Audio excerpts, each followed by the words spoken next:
Buenos nachos, amigos, and welcome to another fantastic episode of Record Breakers. I'm Petey Rave, your man with no plan.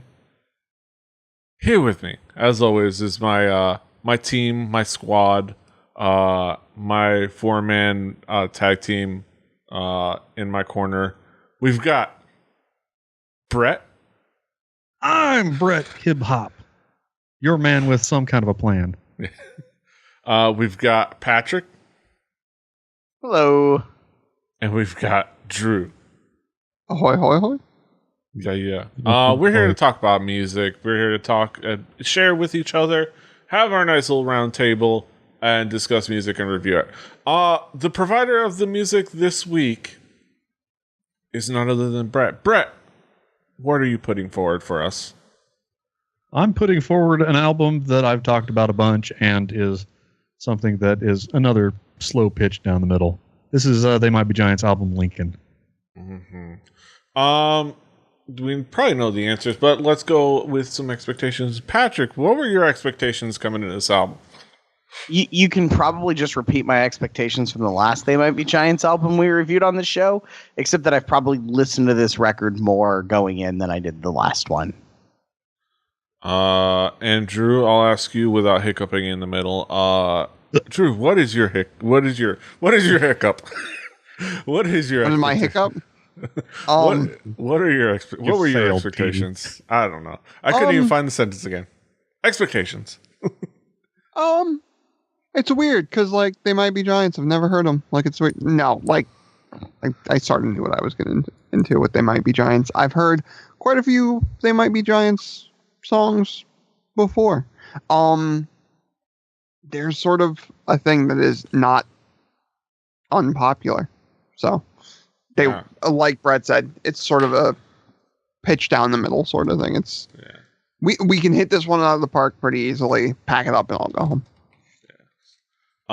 As long as we can start podcasting at all. Have you guys ever heard about the Paratex?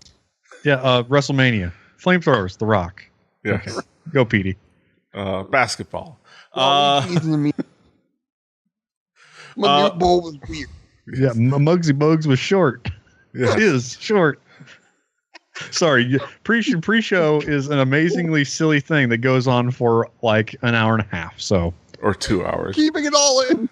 What else are we talking about? Yes, They Might Be Giants. Let's just get started. Brett, how would you describe this album in particular musically? Well, I brought this album mainly because this is the album that introduced me to They Might Be Giants. My older brother brought this CD home before he brought home Flood. And this was something that I heard that's got the absurd qualities of the lyrics that you probably can get still to this day, 20,000 albums later. They did something in this album that's a little more like their first album. This is their second album. There's more of a two-man and a drum machine feeling going on with this because it's mostly two-man and drum machine. But there's the wacky instruments that I know and love. I mean, it's got weird and wacky in heaps. This isn't really a straight-up rock album like a lot of their stuff is. This was still while they were, very experimental early on. I mean, they've since sort of got a style that's a little different than this. They've even got they sneak in some songs there's a sing-song styled shanty, and a smoky jazz track. It's very different from what you would get if you went out and bought their 13 children's albums or their albums through the 90s. This is a very different album than that, and I wanted to share it because it is probably the one that I've heard the most. Yeah. Patrick, what would be the themes elements that caught your attention on this album?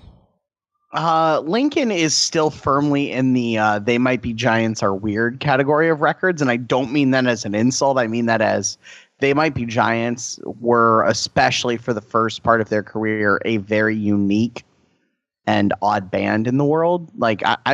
I still struggle with the notion of trying to shove them in a genre because they don't really fit in any. and a lot of stuff really took their style afterwards. So I'll just kind of think about like the things they do well, and the things they did especially well at this point in their career was very clever wordplay, interesting ways of looking at music. So this is, 1988. So we're still firmly in the tail ends of new wave, and grunge did not exist yet. So there's this weird time where like They Might Be Giants kind of made this peculiar music, which occasionally was two guys and a drum machine, but not in the way that new wave used drum machines, but basically because they didn't have a drummer, because they were kind of weird. Again, the lyrics are very clever, and their wordplay, I think, was really.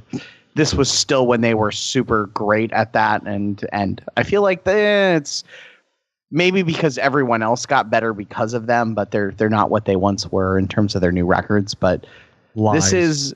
They won Grammys. They win Grammys.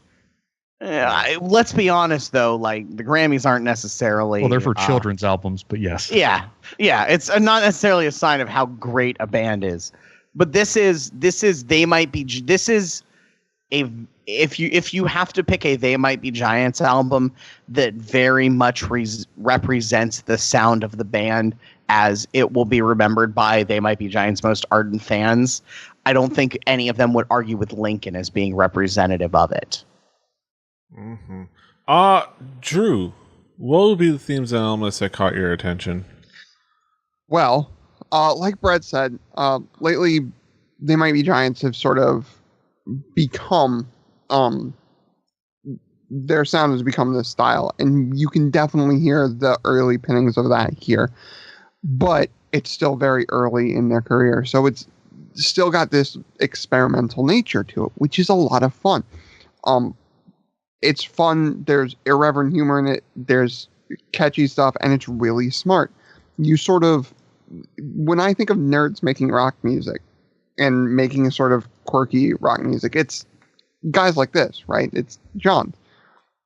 They're smart. They can write a good tune. Like, it's really well done. It's rough around the edges, sure, because it's kind of two guys just doing their thing. But that experimental quality to it, I think, really adds something, which is why a lot of people really gravitate towards early They Might Be Giant stuff. Part of it is this record will take sharp left turns for no apparent reason all the time. Like, you'll have like your normal sort of catchy alt rock song, but then you'll have songs that are sea shanties or songs that have sort of pings of like horror scores almost, and it's two guys in a drum machine. Not to mention the band uses melodica. If you need to know anything about They Might Be Giants, let's just point out the fact that the band uses a melodica, and not just a little melodica, not like on some songs. The melodica is like a tent pole of what They Might Be Giants are. And would you say that it's like it's elotica? It's elotica, melodica. And like there's definitely some melodica on this record, and it is better for it. It's just fun. It makes you smile. That's good. Mm-hmm. Brett, what would be some of the tracks to zero in on when it comes to this album? This is an album of ridiculous singles that they could have put out if that was something that was feasible for them to do. Anning opens the album up. It's like the song of the album, really. It starts off with a staccato drum beat with a guitar strum. It incorporates auto harp and accordion, rock and roll staples. It's even got like this hot bass line on the chorus, which is kind of nuts. There's nothing more perfect than the auto harp strum and the snare right before the bridge, where it's "I don't want the world, I just want your half," which I may or may not have spray painted on a bridge. That's it. This is an amazing song. It's a great song. Sort of a different take on things is "Where Your Eyes Don't Go." I love the shit out of this track. The lyrics are so smartly written. Every time I hear it, it impresses me a little more. The second verse is like the some of the greatest turn of phrase in music, down to the point where, like, you know, I have just randomly searched that song on YouTube and found people making that song in Mario Paint music editor and stuff. It's really a great song. And if you haven't listened to it, go to YouTube, find the live video of them doing it with weird video effects. It's pretty great. I would be failing at my job if I didn't bring up Purple Toupee. It's a guitar romp with an accordion. It's a great energetic song. It also alludes to two white dudes breaking up people doing Tai Chi because they saw Chinese people were fighting in the park. And then really to bring things around, Stand on Your Own Head is a groovy track. It's a fast little romp, doesn't take very long to get done what it wants to do, and it's got a banjo. It's silly, it's short, and it's one of my favorites. Mm-hmm. Patrick, what would be some of the tracks that you would key in on? So I'm going to do the record breakers thing, talk about Anna Ng, which is an easy one to talk about because it was a single, and it's because if you've heard a They Might Be Giants song and you've heard a couple of them, you've probably heard this one. For two reasons. One, I love the way the rhythm at the introduction works because it's very staccato. They Might Be Giants uses silence really well, like having these very staccato hits with genuine silence in between them. Also, my father's Subaru, if you hit the unlock twice in a row, it starts to play this basically in the right key, and then I have this song in my head whenever I unlocked his car. But it has They Might Be Giants lyrical gymnastics. It has sort of the weird synthy bass line that you get a lot of times with their early stuff because essentially they didn't have a full-time band yet, so you got a lot of them playing keyboards and stuff filling in. Yeah. I'll swing around to Purple Toupee. They Might Be Giants occasionally make something that structurally resembles a normal rock and roll song, but because they're not a normal rock and roll band, it just feels odd and off and different than a normal rock song should be. And Purple Toupee is a really good example of this. The delivery doesn't feel like a rock song. The words don't feel like a rock song, but it's kind of a rock song, and it's good and it's enjoyable. And then, and I'm not the only one who thinks this, the best They Might Be Giants song ever, They'll Need a Crane. This is what I love about They Might Be Giants is that as lyricists, they're fucking wizards.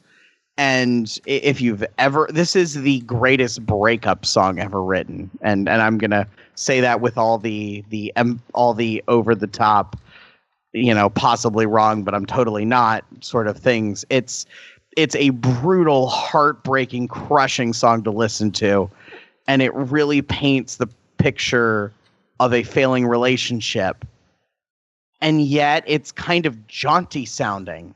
Because that's what They Might Be Giants do. They sing often very sad and dark songs over kind of a jaunty beat. And it's that song to me, like if you have to put a They Might Be Giants song as the best thing they've ever done in a career of many, many good songs, that's my pick for the all-time best song of theirs. Mm-hmm. Yeah. That's a good pick. Drew, what would be some of the tracks that you would zero in on? Well, everybody's talked about it, but the record breakers thing is appropriate for a reason. And it's one of the catchiest hooks ever written by a band ever, in my opinion. It has seen, not during this album, not during its heyday, but since it's attained a pretty big status within rock music, and I think that's for good reason. You can, like, that sort of cheesy, like, weirdness to the song of it being sort of danceable and not being forceful about it is something that I think is taken a lot in sort of that, like, sort of dancey alt rock thing that's come from some bands, but nobody does it like They Might Be Giants. if you don't sort of bounce around a little bit to this song, something is wrong with you, not the song. I'm going to talk about two songs at the same time because I think they kind of go together in my mind, and that's Cowtown and Mr. Me, because in the middle, like in not directly in the middle, but in two different parts of this album, you have like shanties. What? Like, I'm not mad. It's just sort of weird, right? But then the most They Might Be Giants thing possibly ever is Pencil Rain to me. It's a march. Like, it's a song that is played in the style of a march, and yet everything about it is sort of goofy and irreverent while still being the stereotypical lyrical march. Like, it's what I love about the band, I guess, is just, yeah, no, we're gonna make a goofy march, and that's okay because we're having fun. I'm cool with that. Yeah. Oh, so I need to stop doing that because it's going to sound like Petey's going a bunch. So yeah, yeah. I think those are some pretty good picks. So yeah, let's bring it back around the horn to kind of get some conclusive thoughts on the album. Pretty kind of easy thoughts to kind of lay out, but let's do it anyway. Patrick, what would be your conclusive thoughts on this album specifically? I'm going to sort of think about it as They Might Be Giants as the band that inspired many other things that I love, along with just being great on their own. So there's like this trail of nerds making music that I feel like really began with Devo, and then They Might Be Giants took it, I think, to another level. And then now music made by nerds is kind of normal. You know, like it's a thing that happens pretty frequently and widely. It's music where They Might Be Giants are good musicians and great lyricists, and that really shows here. Again, their clever wordplay always is kind of, I think, their draw for me, but also, like, again, the being able to make something that sounds like late 80s pre-grunge alternative kind of music, weird, rock music, but that doesn't sound like anything that came before it or after it in a lot of ways. This is one of their better records, and it's one you should listen to. So I'll leave it at that. Mm-hmm. Drew, what would be your conclusive thoughts on the album? This is weird, because one of the first, for me, sort of ways into this band was, like a lot of people my age, Tiny Toons, right? Mm-hmm. And then because that was so catchy, when I was older and realized, like, oh, they probably made more music, like, I went and searched it out, and like I found good stuff. We're getting to the point where there is another generation of people that is now getting to the point where, like, they might have heard They Might Be Giants in the form of children's songs. And, like, there is a definite need for people to go and search more of it out, because there is a lot more. Especially, like, this early stuff. Like I said, a lot of fans gravitate to the early stuff because of the experimentation and because of that irreverence and weirdness that, like, comes with that experimentation. And it's for good reason. If you're out there and all you've heard is the Tiny Toon stuff, or all you've heard is the children's stuff, or the theme song to Malcolm in the Middle, or the theme song to Malcolm in the Middle, or Pencil Rain being used in the first episode, but that's neither here nor there. Or for the even younger folks, only experimental film. But if you're young enough to where the children's songs that they made as purely children's songs are what you know them by, why are you listening to us? But not the point. If this stays in perpetuity on the internet, and somehow in 10 years when those people grow up to be teenagers, they hear this, actually somebody could have been a child when No came out and could be our listening audience. You're old, Drew. Welcome to the club. Wait, what year did that come out? I was in 2002. Fuck, I'm old now. Yeah, welcome to the club. Let's have Look, therapy okay, time with Drew being old. Then you know what? You know what? Then I'm gonna get on my soapbox even more. If you are that kid and you are in our listening audience and all you heard of They Might Be Giants is the children's music from 2002, go search out more of it. Like, I don't care. Dial a song. I don't care. Dial a song. Yes. Dial a song is a concept kids don't understand, but they're still making it though. They don't understand why you dial a phone because they've never seen a phone with a fucking you dial a New on York it. City local phone number and you get an answering machine if the signal's not busy. It's playing a song. Right. Yes. But yeah. The fact that had to become a tagline is hilarious. Yes. Awesome. Yeah. But yeah. Brett, what will be your conclusion about this album overall? Well, I make it no secret that I find that the best way to break down a band that's had a lot of success over a lot of years is to look at their second album. A lot of things happen in the second album that show you what's coming up and shows you what they leave behind from their early scrappy days. Once they have a little bit of money to do what they want, but they haven't really gotten into a rhythm. This is one of those albums that I've been listening to this album for 20 years, and this is one of my top 10 albums ever.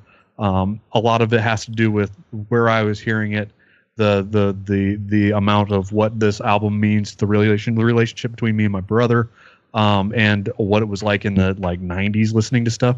Like, we heard about They Might Be Giants from Dr. Demento.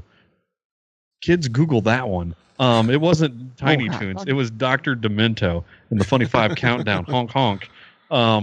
But there is something about this album that we talk about They Might Be Giants as adult hat. Like, everybody from that is from our generation, sort of has met They Might Be Giants in some way or form.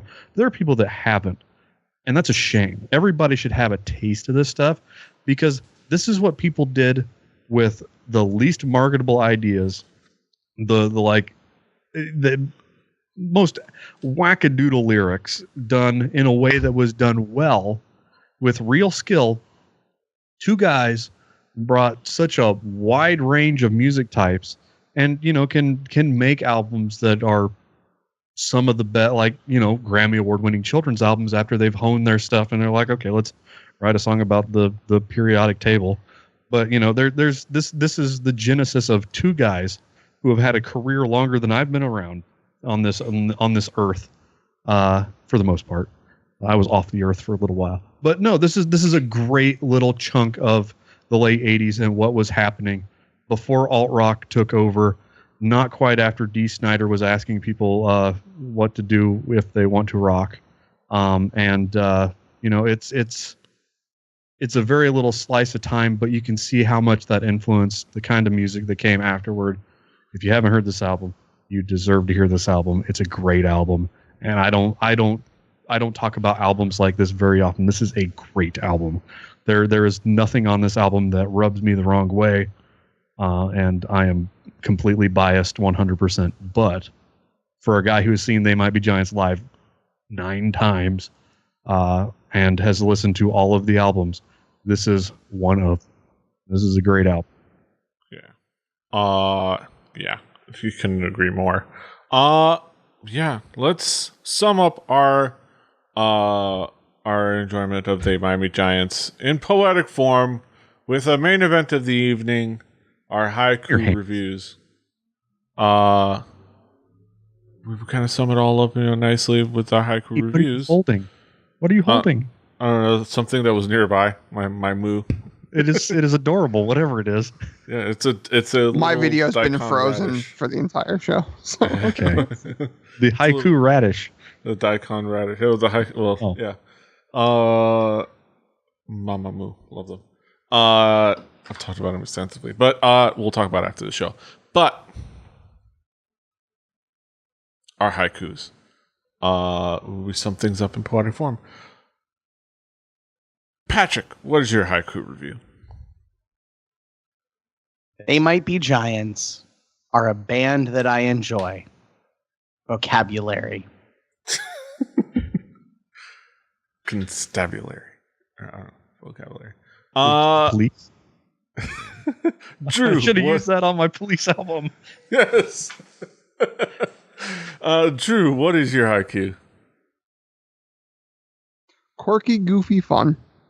And I personally love every second. Yes. My haiku. Smart and quirky tunes very well could be giants, at least in their game. And last but not least, Brett, what is your haiku as I'm about to burp? I was waiting for it. I'm not going to talk over that. Great sophomore attempt. Music with a fresh approach, unlike anyone. Mm-hmm. Also has a really neat cover, as you can see right there if you're watching the video version. It's like a little like castle thing. With Debate.